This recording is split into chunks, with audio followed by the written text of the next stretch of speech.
If you've ever wondered what your grandparents wish they could say, this is it. If this were the last message I could ever leave behind, the final time my voice would be heard, this is what I'd want to say to the people I love most. Not lessons from a textbook, not cliches or borrowed words, but the kind of wisdom life gives you only after decades of falling down, getting back up, loving deeply, and letting go. These are the truths I carry in my heart, and today I want to give them to you while I still can. Chapter 1, time is the most precious thing you'll ever have. When I was your age, I didn't truly understand this. Time isn't just a number on a clock, it's your life. Every second you spend, you trade it for something. And once it's gone, no refunds, no rewinds. I've watched seasons of life pass in a blink.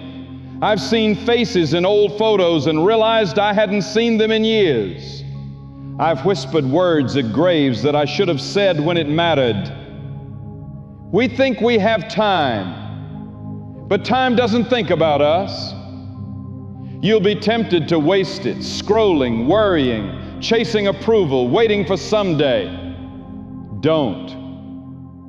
Every minute should bring you closer to the person you want to be, or the people you love. If I could go back, I'd listen more and prove less. Watch more sunsets, fewer news reports. Play more with my kids, stress less about checklists, because those once-in-a-lifetime moments, you only see them clearly when they're memories. So please, wake up early, call someone you love, say I'm sorry, say I love you, say I'm proud of you. Don't wait. Don't delay love or joy. Don't let busyness steal your life. You won't remember your inbox, but you will remember the laughter at dinner, the warmth of a hug, and the moment you felt truly alive. Guard your time. Spend it like it's gold, because one day your greatest treasure won't be money, but memories and the people you made them with. Time is your story. Write it well. Chapter 2, you don't have to be perfect, just be kind. You'll spend much of your life trying to measure up to expectations, to comparisons, to your own impossible checklists. They'll make you feel like you have to be perfect to be loved, smarter, richer, better looking. But here's the truth. You don't have to be perfect. You just have to be kind.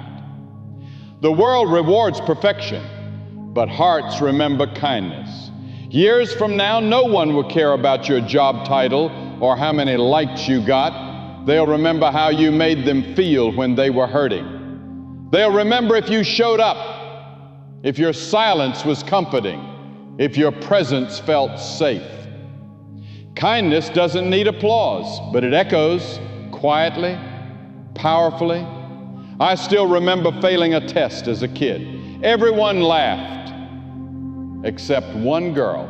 She looked me in the eye and said, "That doesn't make you stupid. Everyone has a bad day."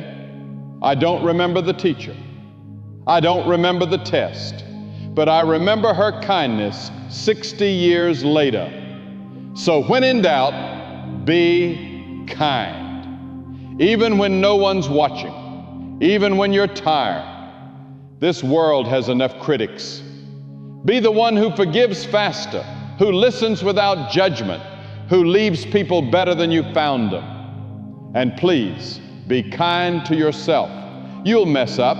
That doesn't make you bad, just human. Talk to yourself like someone you love. Perfection is exhausting. Kindness is unforgettable. Let your legacy be love, not flawlessness. And maybe someday someone will say, "Let me tell you about the kindest person I ever met." Chapter 3, pain is part of life. Don't run from it. You will be hurt in this life. There's no way around it. You'll lose people you love. You'll be rejected. You'll carry regret. Sometimes pain won't make sense. It'll just be there, heavy and quiet. But hear this, you don't have to run from pain. You can walk through it. You can grow because of it. I used to think strength meant hiding pain, smiling when I wanted to cry, pretending everything was fine, but I learned something important. Hiding pain doesn't heal it. It buries it. And buried pain grows roots. Real strength, it's feeling what hurts. It's being honest about your ache. Pain is not punishment, it's a signal. Something matters. Sometimes it's loud like loss. Sometimes it's quiet like loneliness or feeling unseen, but pain is not the enemy. The real danger is believing you have to carry it alone. You're not weak if you cry. You're not broken if it takes time. Some of the kindest souls I know have been broken, but they let it shape them, not destroy them. Pain can make you bitter or beautiful. The difference is what you do with it. Don't numb it. Don't rush past it. Talk to someone, write it down. Walk slowly through the valley, knowing it won't last forever. One day you'll laugh again, trust again, and the pain that brought you to your knees will be the soil where your strength grew. So don't fear pain. It's proof that you care deeply. Let it teach you, let it soften you, and when the light returns, and it will, you'll see the world and yourself with new eyes, and maybe you'll be the light for someone else too. Chapter 4, your worth isn't tied to success. Let me tell you something that took me too long to learn. Your worth isn't something you earn, it's something you already have. You were worthy the moment you took your first breath. You didn't have to achieve, prove, or perform. You were enough simply by being you, but the world won't tell you that. It will measure you by numbers, salary, status, follower count, GPA, house size, job title, speed of success. And before long, you'll start tying your identity to your output. You'll believe success equals value. And if you fall behind, you'll wonder if you failed as a person. I've known people who looked wildly successful on the outside, but inside empty, exhausted, afraid to stop running. And I've known people with very little, but they had peace. They knew their worth. You are not your job, not your resume, not your failures or your wins. You are the way you treat people, the love you give when no one's watching, the kindness you offer yourself on hard days. I once met a hospital janitor. He worked nights, smiled at every patient, knew every nurse's name, no awards, no spotlight, but everyone said the same thing. He made this place feel lighter. That's success. So chase your dreams, build something beautiful, but never let the outcome define you. Even if you lose the title, the income, the applause, you never lose your worth, because you were worthy all along.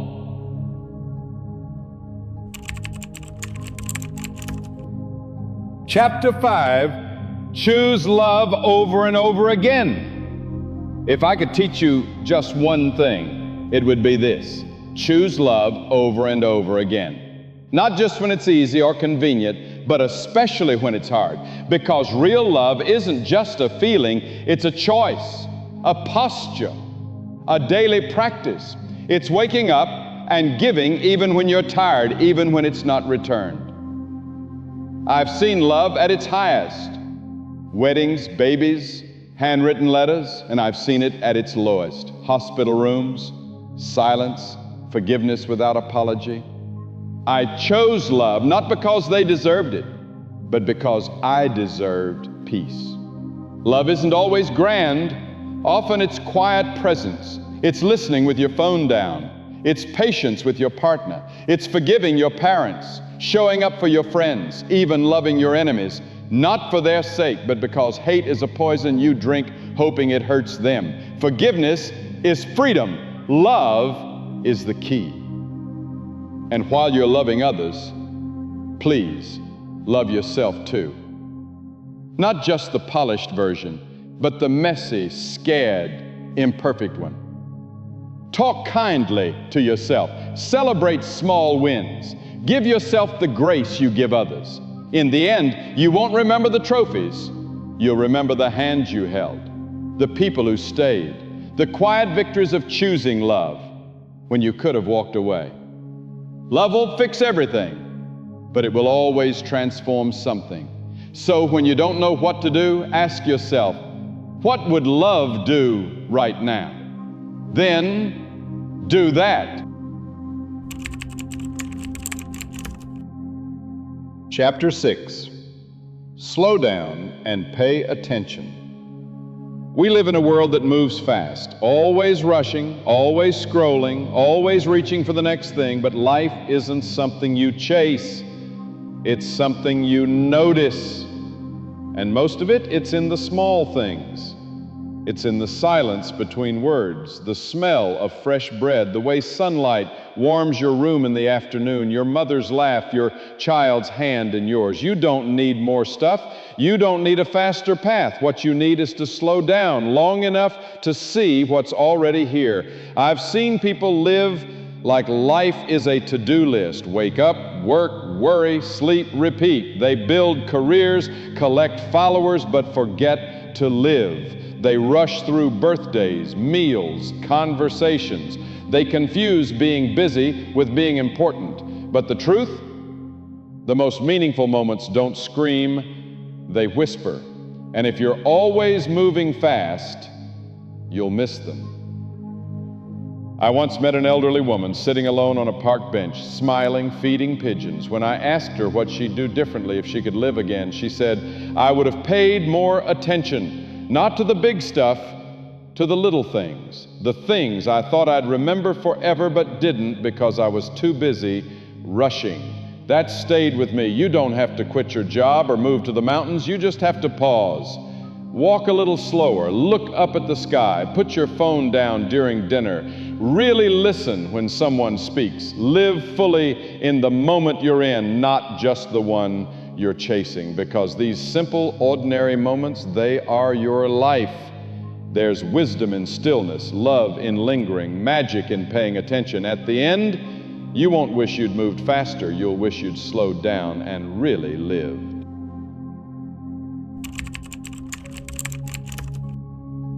If you've made it this far, thank you. It means something. That you sat with these words, that you opened your heart to what life has taught me. I've shared not because I have all the answers, but because I've lived the questions.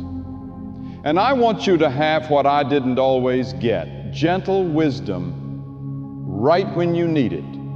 I told you to treasure time because it runs out, to be kind because the world needs it, to face pain because that's where you grow, to know your worth beyond titles and trophies, to love deeply and often, and to slow down because life isn't a race. But if you remember just one thing, let it be this: you are loved as you are, right now, not for what you do, but for being you. I may not be there when life gets hard, but if you ever feel lost or doubt yourself, come back to these words. Let them be a compass. Let them remind you you're not alone. You're doing better than you think, and you've got this.